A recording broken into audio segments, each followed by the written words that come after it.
pa indo na nung kan machon ta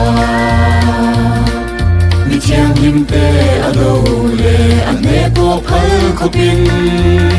lal pan se tan la chu hun ape in ra ring ru hun bi akim zele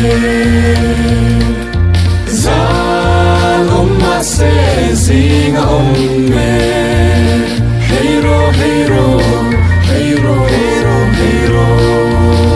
Heiro, heiro, heiro, heiro Lausu, zansu,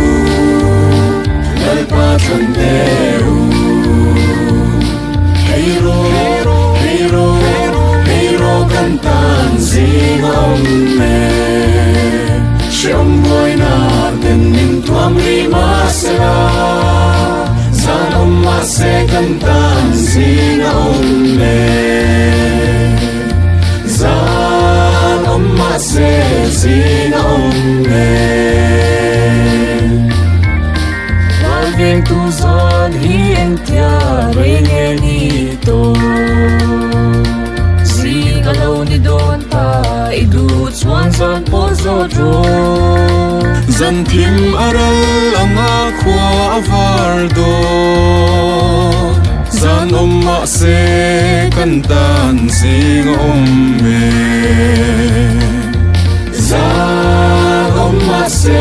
zinga omme Heiro, heiro, heiro, heiro, heiro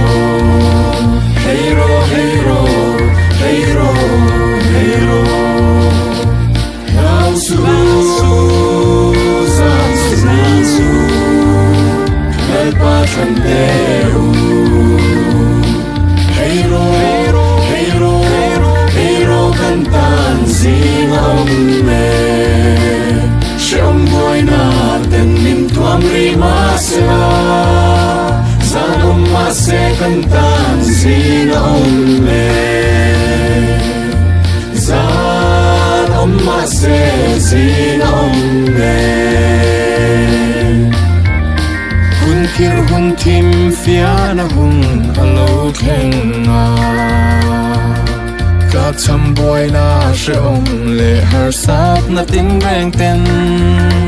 Câu lệ chân tê mình tuôn về chi mà se Berano kan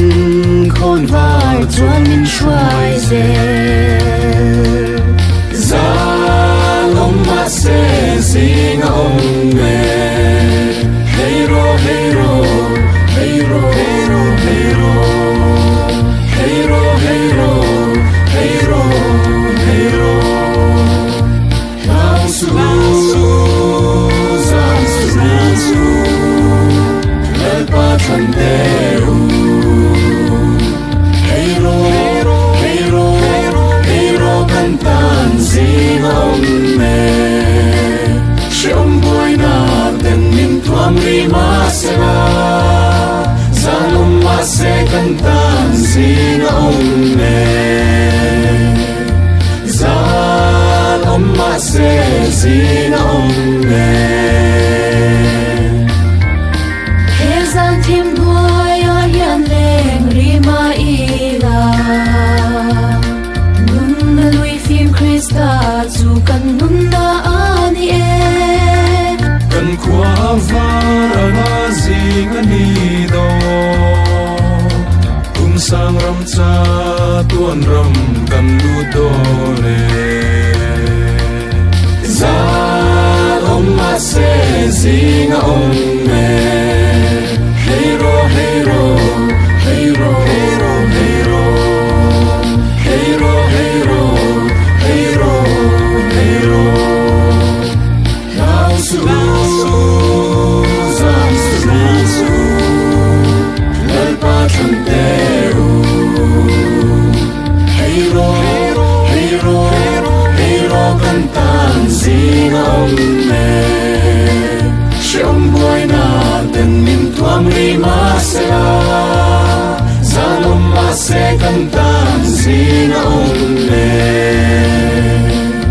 Zan omma gì